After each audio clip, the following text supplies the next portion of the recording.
could have my Gucci on. I go wear my Louis Vuitton.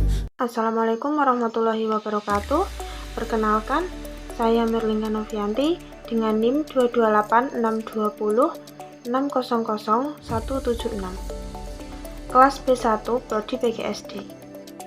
Saya akan memaparkan sedikit tentang materi Kini Aku Menjadi Lebih Tertib. Dikutip dari Kamus Besar Bahasa Indonesia, peraturan dapat diartikan sebagai peraturan ada yang bersifat tertulis maupun peraturan tidak tertulis. Berdasarkan proses penetapannya, peraturan ada yang dibuat berdasarkan kesepakatan bersama, namun ada juga peraturan yang dibuat berdasarkan keputusan seorang yang memiliki wewenang. Peraturan ditentukan dengan tujuan untuk mengatur suatu hal sehingga mencapai suatu tujuan. Adapun peraturan tertulis merupakan aturan yang mengatur tingkah laku manusia dengan mengacu kepada peraturan yang berlaku di negara. Peraturan tertulis biasanya dibuat oleh pemerintah, penguasa negara, maupun pengelola suatu tempat. Peraturan tertulis bersifat memaksa dan mengikat.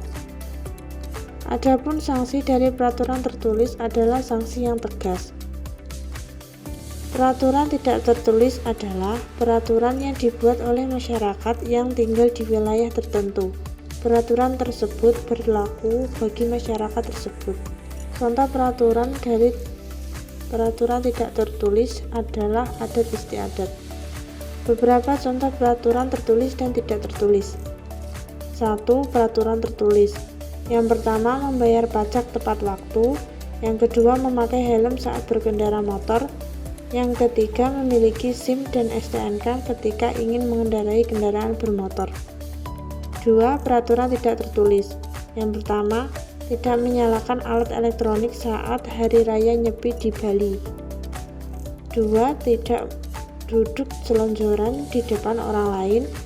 Yang ketiga, tidak boleh menggunakan alat elektronik atau pada beberapa suku tertentu.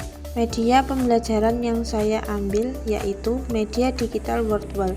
Adapun pengertian dari media digital worldwide yaitu game edukasi yang berbasis web yang digunakan untuk membuat game berbasis kuis yang menyenangkan. Adapun fungsi media digital worldwide yaitu yang pertama, membuat aktivitas pembelajaran Wordwall memungkinkan pengguna untuk membuat berbagai jenis aktivitas seperti puzzle kata, memori kata, dan sebagainya. Yang kedua, personalisasi dan kustomisasi. Pengguna dapat dengan mudah menyesuaikan aktivitas yang dibuat sesuai dengan kebutuhan pembelajaran kelas mereka. Yang ketiga, kolaborasi dan berbagi.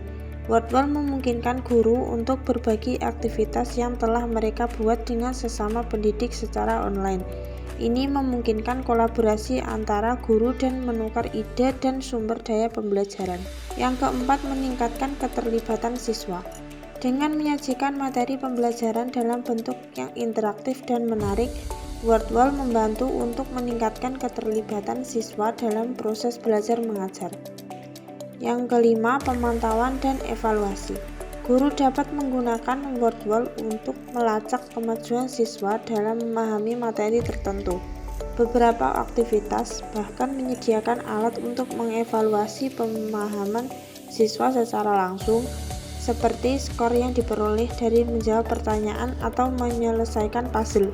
Di sini saya akan menyampaikan menggunakan aplikasi Wordwall untuk memenuhi tugas kuliah pembelajaran ilmu pengetahuan sosial sekolah dasar, yaitu bisa kita akses menggunakan website Wordwall atau bisa kita menggunakan Google Play Store untuk mendownload aplikasi Wordwall. Dengan tema atau materi Kini Aku Menjadi Lebih Tertib kelas 4, yang sebelum kita memasuki media pembelajaran ini kita sudah menyampaikan materi yang beberapa poin sudah kita masukkan di pertanyaan-pertanyaan tersebut yang akan kita bahas di aplikasi Wordwall ini. Kita bisa menggunakan Wordwall ini dengan berbagai cara atau berbagai template, tapi di sini saya menggunakan Open the Books.